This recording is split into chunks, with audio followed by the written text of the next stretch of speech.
Police seize weapons in quarantine. 3-year-old drowns in Baramita. Constable involved in serious auto accident.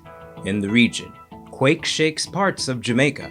And internationally, Afghanistan flooding, dozens dead, hundreds of homes destroyed. Greetings and welcome to another edition of Channel 2 Headline News Update. I am George Gonzalez. Thank you for joining us.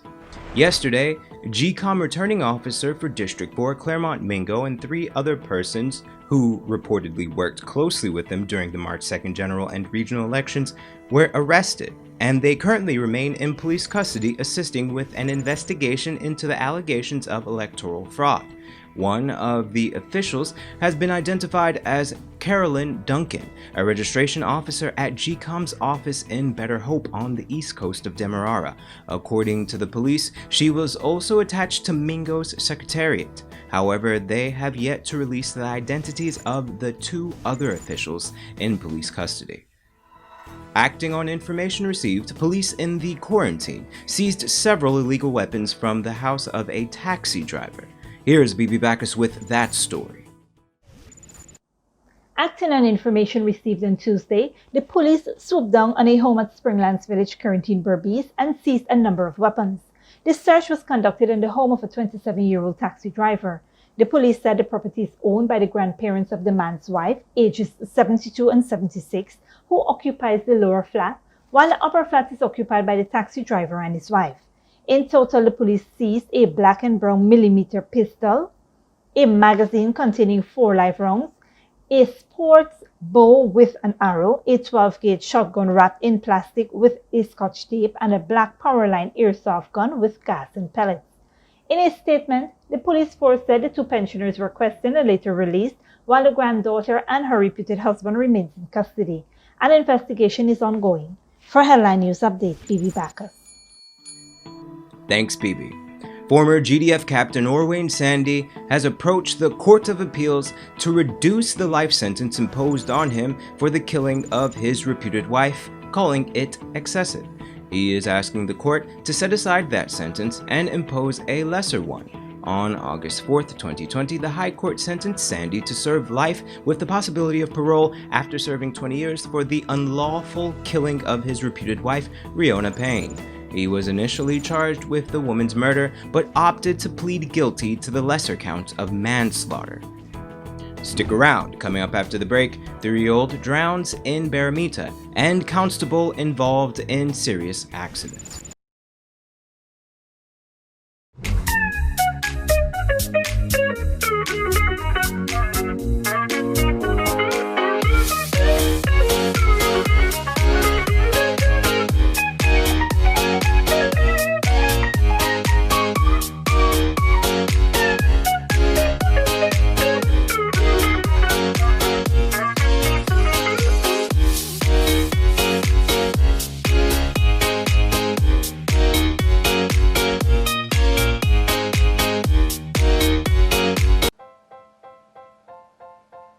Oh gosh, what's this? Me son can't read or spell. Stop! 0 out of 20. Is what I gonna do here? Hi guys, my name is Ms. Singh and I'm the Senior Teacher at the Treasurer After School Program. Due to the spread of the coronavirus and the need for social distancing, we have moved our in-class learning activities to online via Skype. On the online site, we will be focusing on spelling, phonics, reading, and the National Grade 6 assessments. For more information, you can inbox us or call us. Contact us on 675-4379. I can call them now. Hidden Treasures, discovering gems in young minds.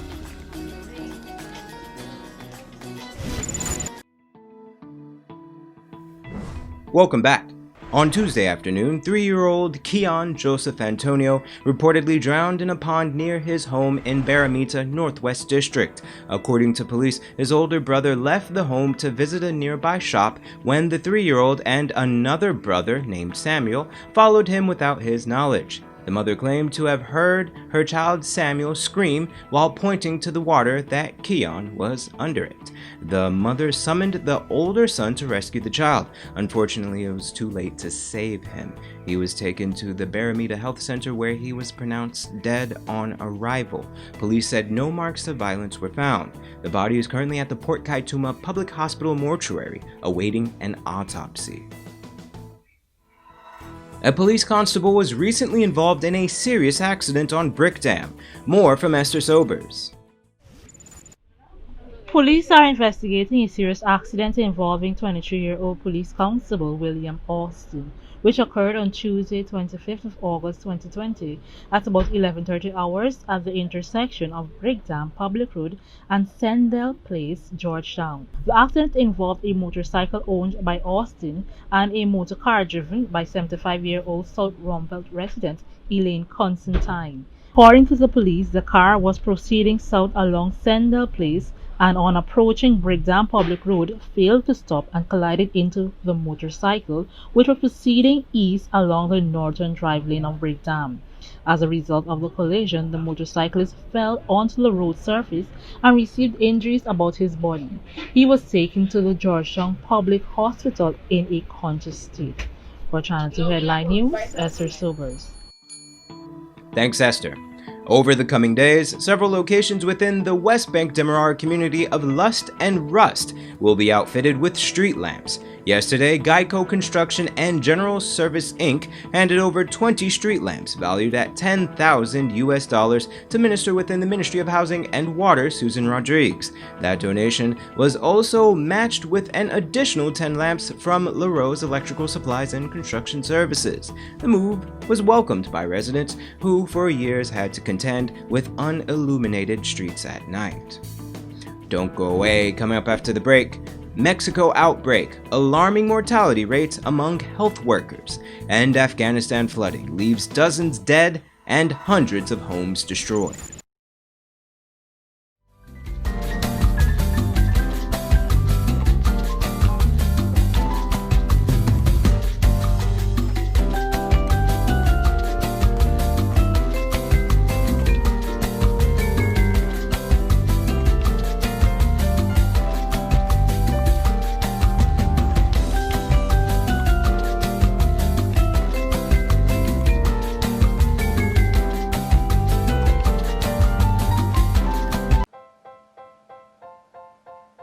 Oh gosh, what's this? Me son can't read or spell.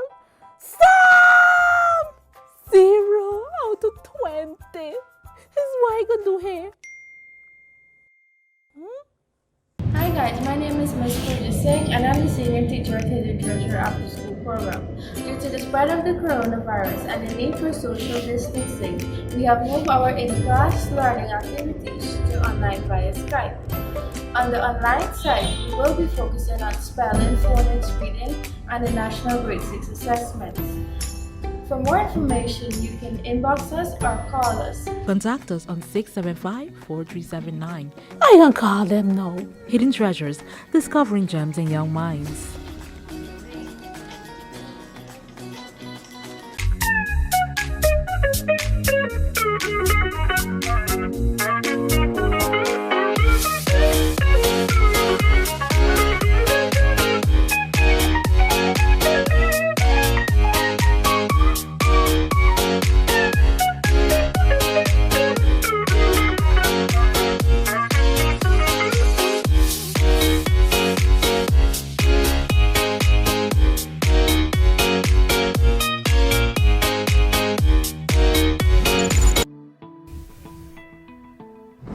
Welcome back.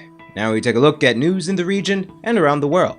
An earthquake was felt over parts of Jamaica this morning. The quake has so far been reportedly felt in Kingston and St. Andrew, St. Catherine, St. James, St. Elizabeth, St. Anne, Westmoreland, Trelawney, Manchester, and Clarendon. The United States Geological Survey initially reported that the magnitude 4.5 quake was recorded 5 kilometers south-southeast of Alexandria in St. Anne.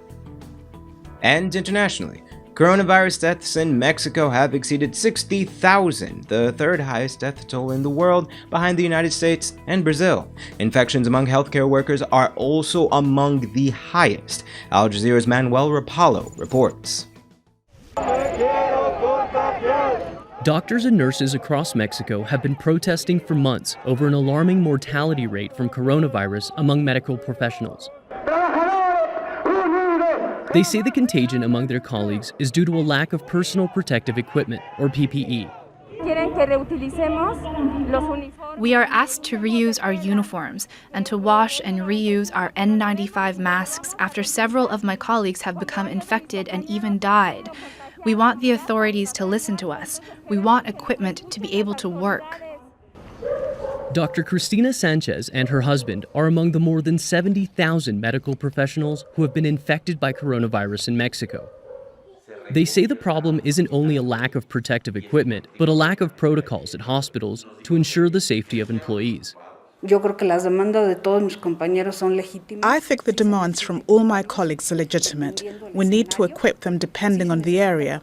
We need training and protocols to know what to do in each case, and we need specific isolation areas, even if we are not talking about COVID hospitals, because at the moment we should all handle ourselves as if we're asymptomatic carriers.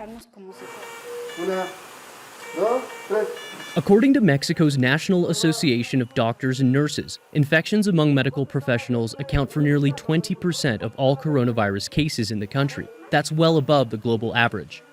The death toll from coronavirus in Mexico is the third highest in the world, but for medical workers, the risk of dying from the virus is several times higher than in either Brazil or the United States, which lead the world in COVID-related deaths. This month, Mexico's president instructed all federal government offices to hold a moment of silence every day for those who have died since the start of the outbreak, including health sector workers. This is to honor all those who have lost their lives in the pandemic, to send solidarity to their families, and to lift the spirits of doctors and nurses who, despite fatigue, continue to save lives. Many health policy experts say the government failed to adequately supply medical workers with PPE before the virus arrived. Now, health officials warn the pandemic is expected to last for a long time. For medical workers, this means a never-ending obligation to treat new patients with limited resources without becoming infected in the process. Manuel Rapallo, Al Jazeera, Mexico City. And finally, the Afghan president has ordered aid deliveries for the worst affected areas, and troops have been sent to flooded neighborhoods in Pakistan as floods devastate parts of Afghanistan and Pakistan. Al Jazeera's Priyanka Gupta reports. Afghans in Parwan province rescue their loved ones any way they can. Rain and flash floods soak the impoverished rural northern region. The dozens killed are mostly women and children. Others remain missing, fear trapped under the rubble of their destroyed homes. Local leaders say the scale of the disaster is overwhelming and they need help. There was barbed wire on the roof of my neighbor's house. I cut that and wanted to take my family to the rooftop as the floodwater was coming towards us, just to save their lives. Suddenly, the floodwater flushed out everything and my family. 7 members of my family are missing.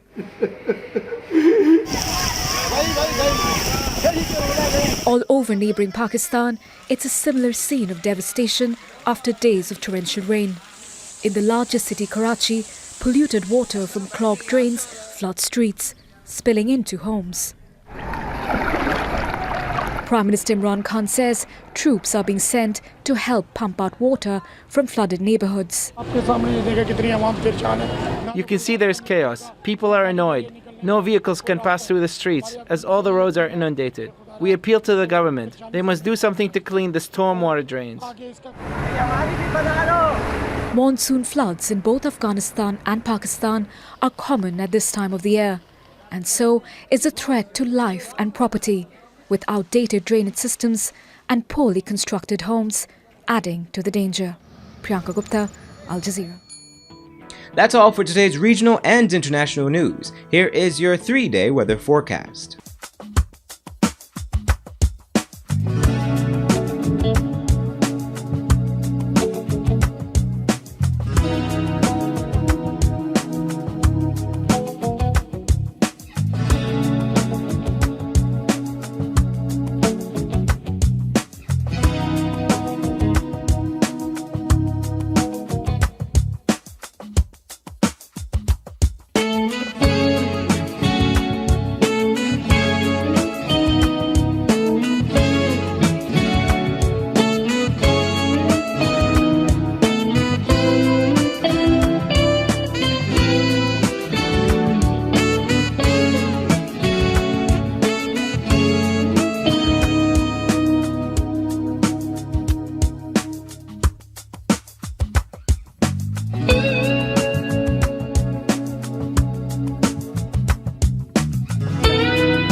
That's all for this edition of Channel 2 Headline News Update.